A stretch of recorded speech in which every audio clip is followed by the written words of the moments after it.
Bem-vindos. Hoje, na Universidade do Nosso Tempo, vamos falar do envelhecimento com qualidade. Em Portugal, a esperança de vida à nascença aumentou para 81 anos para o total da população, segundo dados do Instituto Nacional de Estatística. 78 para os homens, 84 anos para as mulheres.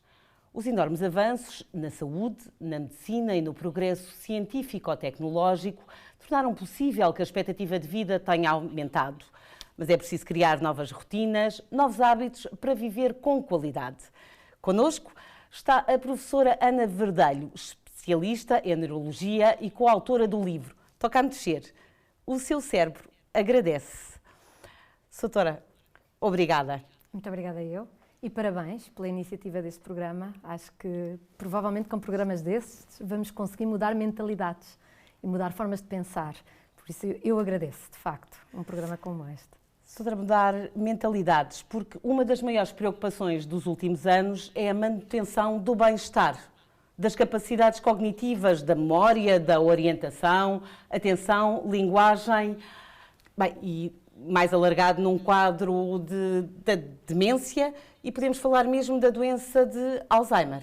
É verdade, é verdade. Aliás, falava do aumento da esperança de vida, o que tem sido verdade. Nós, cada 5 anos, percebemos que temos um aumento da esperança de vida, mas quando olhamos para o número de anos que se ganha cada 5 anos, nos últimos 5, 10 anos tem havido um ralentar. Isto sem pensar nos efeitos da pandemia. Claro. Portanto, e porquê é que há um ralentar deste aumento? Precisamente por estas doenças degenerativas, que com a idade se tornam mais frequentes e que ainda não conseguimos prevenir e não temos tratamentos curativos, aliás, como não temos para a maior parte das doenças, não é? Na verdade, e que acabam por reduzir o aumento da esperança de vida a partir de um certo limite. Esta década dos 80, não é? Falamos aqui de interrupção, não é? Portanto, os anos da pandemia, todos estes dados que nós estamos a falar não estão atualizados. Não, ainda não temos muito bem. Em relação aos números de doentes com demência, à prevalência, não parece ir mudar muito. A expectativa de vida em geral é que pode vir a mudar e já se sabe que vai reduzir, porque houve uma enorme mortalidade, sobretudo nas idades mais avançadas, não é? Mas é muito bom falarmos disto porque, na verdade, é desde muito novo que se muda a expectativa de vida. Os comportamentos. E os comportamentos. E começa tão cedo como na escola, não é? Há imensos factos que nós aprendemos pequeninos, nós aprendemos a apertar os sapatos, a andar de bicicleta, já nem nos lembramos, quase nem sabemos explicar, mas são aprendizagens que fazemos muito cedo e essas não precisam de escolaridade necessariamente e que não esquecemos mais, na verdade, não é? E que são, mesmo em quadros em que já há uma doença degenerativa, são perdidos mais tardiamente, porque estão muito, muito bem inculcados na nossa mente. São hábitos muito bem treinados. Por que não fazer com o resto do nosso conhecimento um treino tão bom e tão eficaz? Portanto, é muito importante a escolarização, não é? Felizmente vivemos num país que nos permite fazer a escolaridade durante muitos anos e nos facilita o contacto não só com conteúdos, mas também com formas de pensar. Desenvolvimento, não é? A matemática obriga-nos a pensar, a raciocinar, a procurar resoluções de problemas. Temos dados de conhecimento que aprendemos na história, na geografia, a parte linguística que se desenvolve, não só da nossa língua materna, mas de outras línguas. E tudo isto são dados preciosos que nos protegem mais tarde, quando começamos a ter doença, a tal doença de Alzheimer, por exemplo, não é? E se isto é verdade nos tempos de escola, em que aprendemos, porque temos que aprender, há uma dada altura em que se calhar se tem menos motivação, já se aprendeu o que se tinha de aprender, já se fez o curso, já iniciou a profissão, e é muito importante não esquecer que o aumento das nossas capacidades existe em todas as etapas da vida. E, portanto, mesmo já estando numa profissão, por que não aprender outra área de saber? Não é? Eu acabei de ouvi-la e vou recuar 20 séculos e vou falar do poeta Juvenal, em que tinha uma frase: mente sã, corpo sano. Aplica-se à atualidade? Absolutamente. Foi um visionário, na verdade, não é? Porque não há cérebro bom sem corpo bom. Portanto, obviamente, tudo que afetar o mal-estar do corpo, e podemos falar de doenças mais ou menos graves, que causam só, por exemplo, limitação por dor, como artroses ou da mobilidade, ou podemos falar de doenças mais graves, como diabetes, que podem ter mais implicações a longo prazo, ou doenças cardíacas, mas de facto não há possibilidade de ter uma mente sã se o corpo não estiver bom. E é disso que falamos, não é? Prevenir o bem-estar, prevenindo um bem-estar físico também. E sim, acho que era muito atual. Sra. Professora, estima-se que no mundo inteiro existam cerca de 50 milhões de pessoas com demência. E eu creio que em 2050 este número pode triplicar. Exatamente. E vamos falar então de 150 milhões. O que é um número absolutamente extraordinário, não é? Se nós pensarmos para Portugal, neste momento, enfim, antes da pandemia, calculava-se em 2020 que teríamos cerca de 217 mil pessoas a viver com demência. Com demência já estamos a dizer que o defeito cognitivo já é tão grave que provoca uma dependência de outra pessoa. Nem sequer estamos a falar dos defeitos ligeiros, com os quais uma enorme população vive, mas que ainda é independente no seu cotidiano. Portanto, estamos a falar de pessoas claramente dependentes de outros. Agora que nós ouvimos falar dos números da pandemia, não é? Percebemos que 217 milhões de pessoas dependentes de outros é um peso enorme para a sociedade em geral, não é? E para as famílias, para as pessoas que cuidam. É extremamente difícil integrar a vida de uma pessoa completamente dependente numa estrutura familiar, não é? Enfim, ou social. O cérebro tem muitos inimigos. O cérebro tem muitos inimigos, não é? Há alguns que nós conhecemos que começam a afetar-nos mais tarde, mas há outros que afetam desde muito cedo na vida. E quando eu digo muito cedo, é jovens e adultos jovens. E porquê é que isto é importante?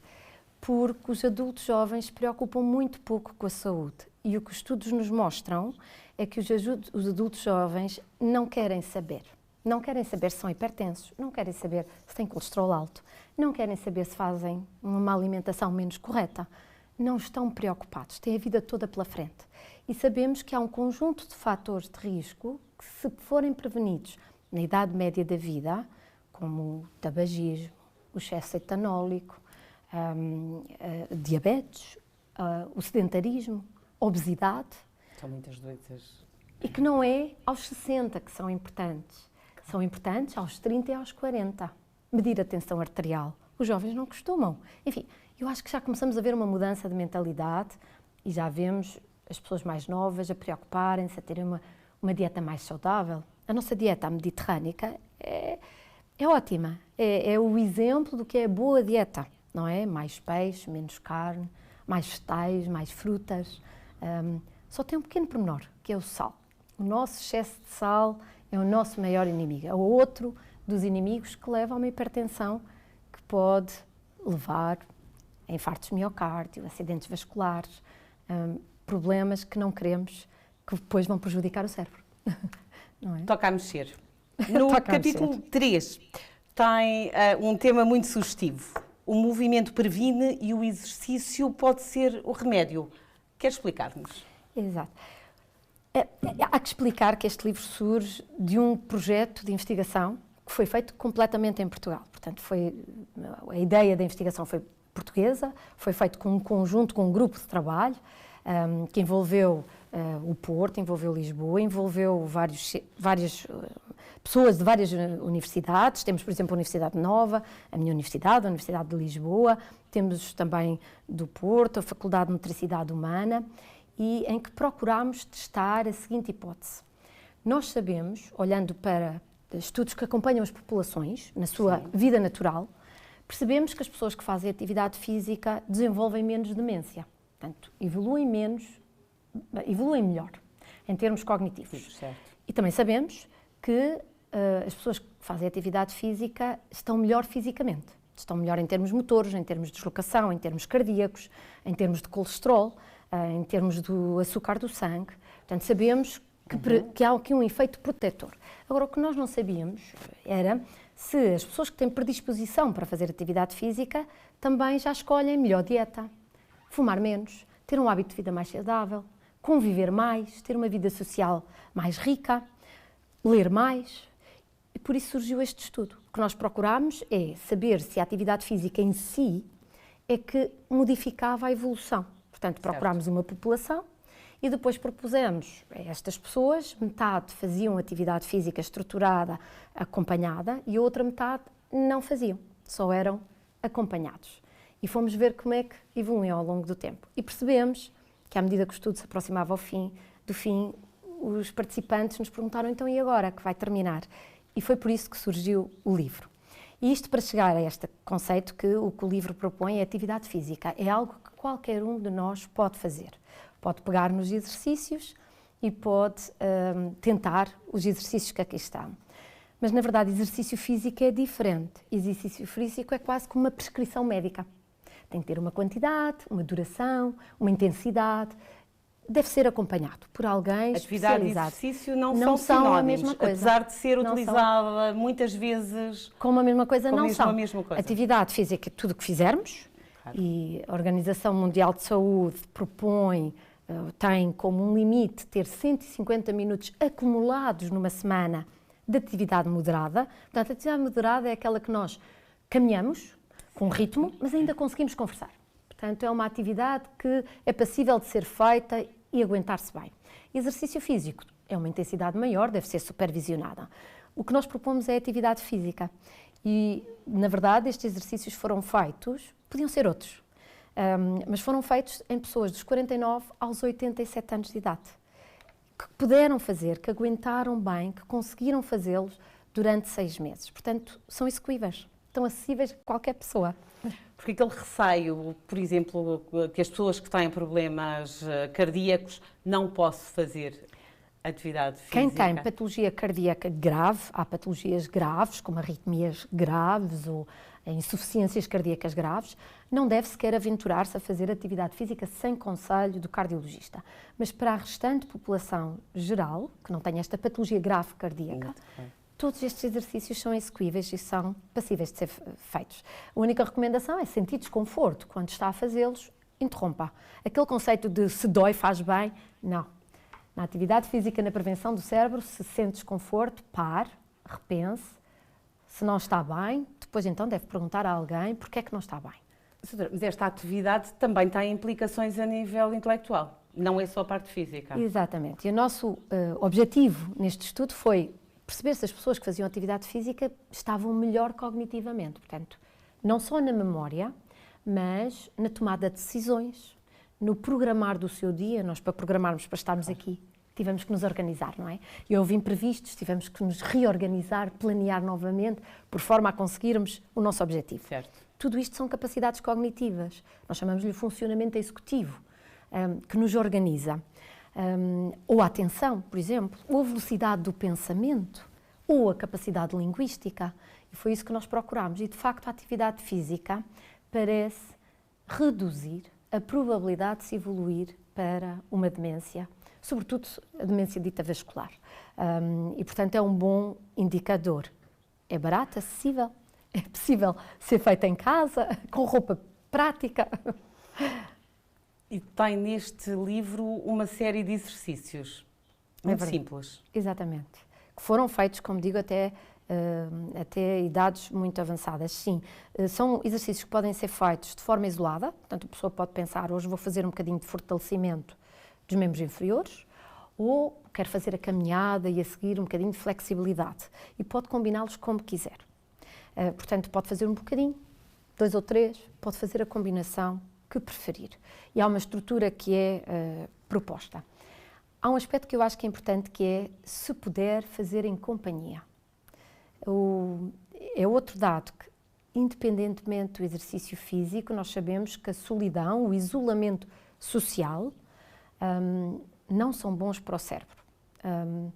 E não são bons só por aspectos emocionais, não são bons porque reduzem a necessidade dos recursos cognitivos que nós precisamos. Para estarmos aqui a conversar, precisamos de recorrer, não é, à linguagem, à memória, ao que precisamos, não é? E esta interpelação é muito importante. E fazer atividade física em grupo junta estes 2 benefícios. O benefício da atividade física e o benefício do estar em sociedade, de fazer uma interação, de não estar isolado. E será o panorama ideal, fazê-lo em grupo. Nós, por exemplo, arranjamos facilmente desculpas para não fazer exercício. Se eu tiver uma justificação para fazer este exercício, também me pode ajudar? Claramente, claramente. Eu acho que todos nós temos aquela experiência de inscrevemos-nos no ginásio e após 3 aulas já estragámos a inscrição e já perdemos outra vez meses de investimento. Eu acho que é preciso, de facto, haver uma estrutura, uma motivação. Se houver um grupo, um conjunto de pessoas que se motivem umas às outras e houver um espírito de congregar, facilita. Mas é preciso também criar rotinas, um horário e quase uma tabela em que cumpri, não cumpri, ao fim da semana, porque é que eu não cumpri? O que é que eu posso fazer para melhorar? É preciso, de facto, haver interação, penso eu, para resultar. Se conseguirmos fazer com outras pessoas, por exemplo, na pandemia, na minha família, optámos por fazer via Zoom com outros familiares. Ligados por Zoom, havia alguém que tinha iniciativa e sabia mais e nos fazia os exemplos e nós seguíamos. Foi uma maneira de, mesmo em recolhimento, conseguirmos interagir socialmente e manter um hábito. E motivávamos a saber que àquela hora íamos ter a reunião Zoom, que tínhamos de entrar. E assim pode-se chegar a idades muito avançadas. Aliás, o Instituto Nacional de Estatística diz que a esperança média de vida pode vir a ganhar 10 anos, até 2080. Nós vamos poder ter aqui, no caso das mulheres, 92 e creio que nos homens, 87. É assustador. É. E depois, como é que vai ser? Eu acho que temos de nos começar a cuidar muito, muito agora, não é? Para conseguirmos chegar com qualidade a essas idades. E temos estado a falar de exercício e eu acho que o exercício físico é fundamental. E eu, antes de entrar nesta aventura deste estudo e deste livro, eu achava que o que eu mexia chegava. Portanto, eu subia escadas, eu levantava-me frequentemente para ver os doentes na sala de consulta, achava que chegava e depois percebi que não chega. E às vezes o problema é nós acharmos, assim como não chega, as pessoas que vão ao ginásio 2 vezes por semana ou 3 e fazem aquele programa muito intenso, mas o resto da semana estão rigorosamente sentadas. Sem fazer mais nada. Sem fazer mais nada. Também não chega, por isso é que agora há estas propostas inteligentes, destas mesas que levantam e que baixam, não é? Até se encontram em vários sítios, para promover que a pessoa se mexa para além daquilo que é o estrito sentido do exercício físico. Portanto, pequenas mudanças que se podem introduzir, como por exemplo ir a pé para o trabalho, ou deixar o carro mais longe, não é? Repare, nunca se pensou como agora, em que saio de casa e estou no local de trabalho e fui de carro completamente até lá. Não é? Antigamente não havia esta liberdade, não é? As pessoas andavam mais, tinham necessidade de ir de outras formas para o trabalho, não havia transportes de todo, não é?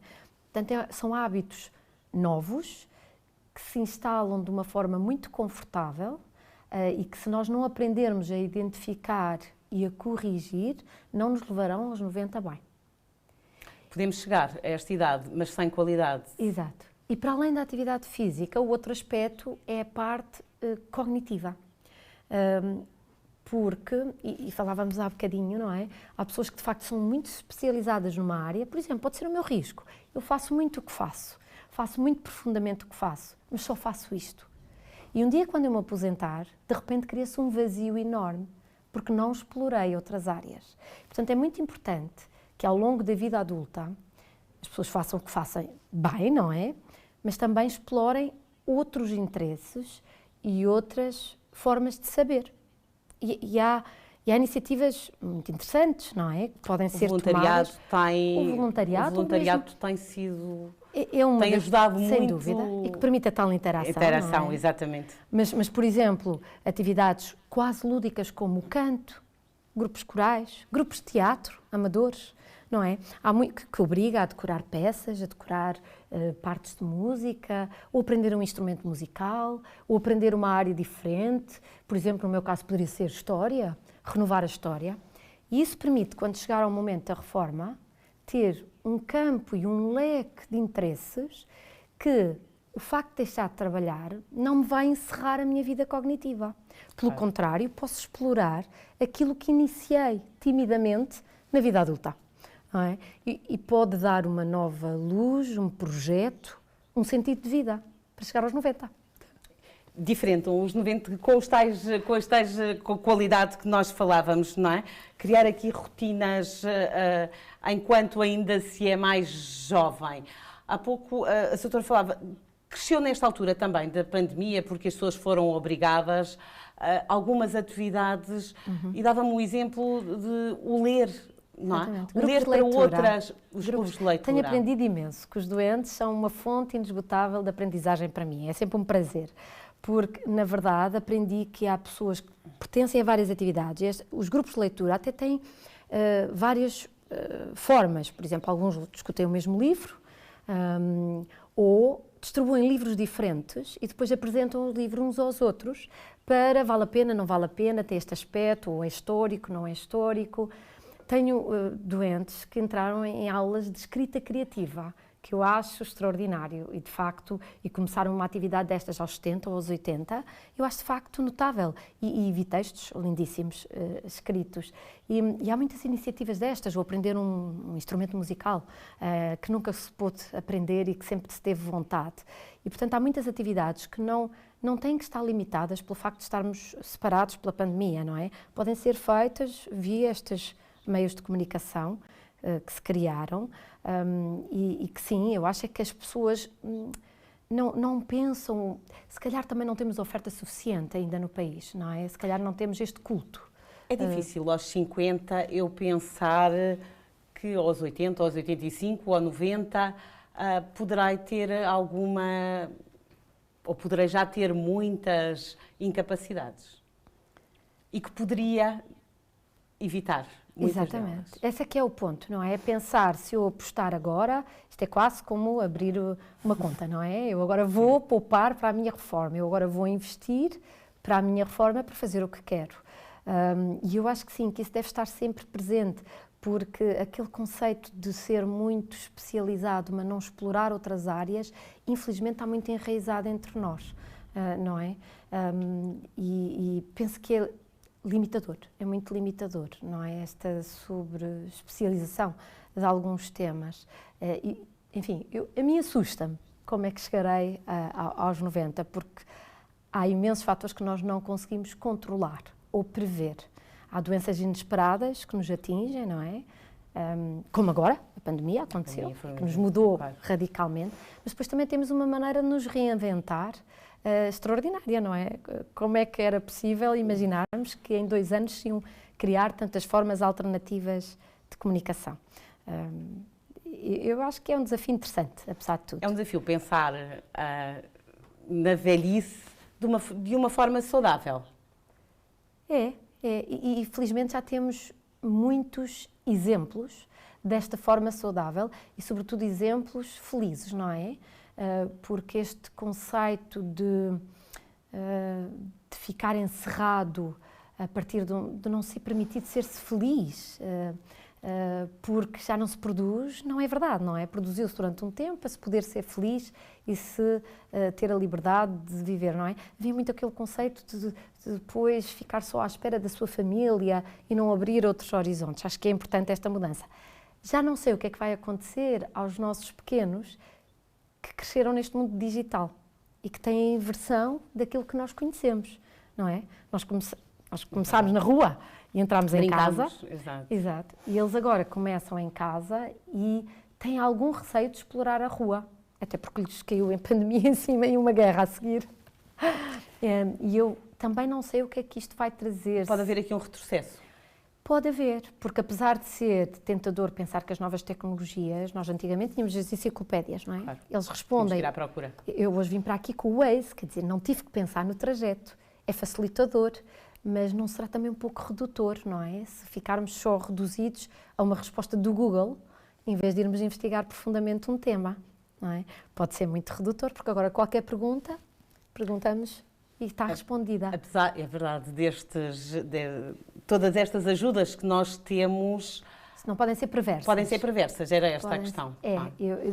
eu acho que não temos verdadeiramente o impacto. Obviamente que os meios digitais e tecnológicos são uma mais-valia, sem dúvida. Vieram facilitar, vieram pôr o mundo em comum, mas eu penso que se tirou tempo à introspeção e a ter tempo para integrar os conceitos, não é? Os Pensar. miúdos agora, exato, não querem meditar muito sobre um tema, porque já estão a seguir, a digitar e a saltar para o tema seguinte.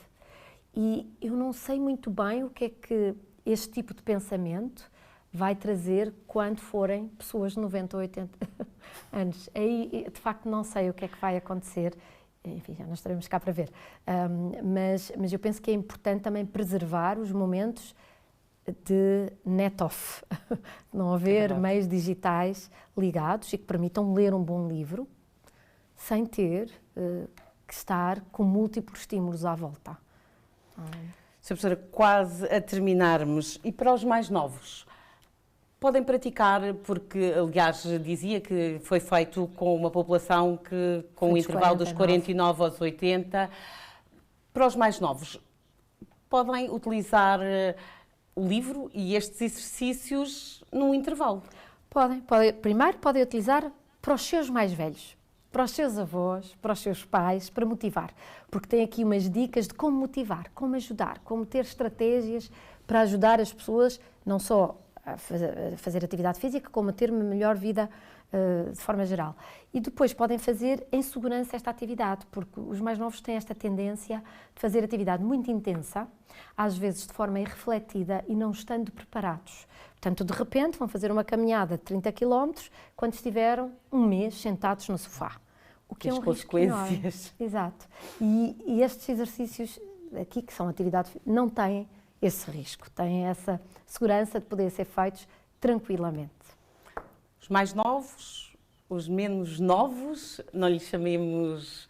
As pessoas com mais experiência. São pessoas com mais experiência, podem fazer muitos dos exercícios que são simples, que o levantar, o sentar, abrir e fechar Exato. os O membros equilíbrio, superiores. não é? Contra uma parede, portanto há muitos exercícios que são feitos que são extremamente fáceis e sobretudo são seguros.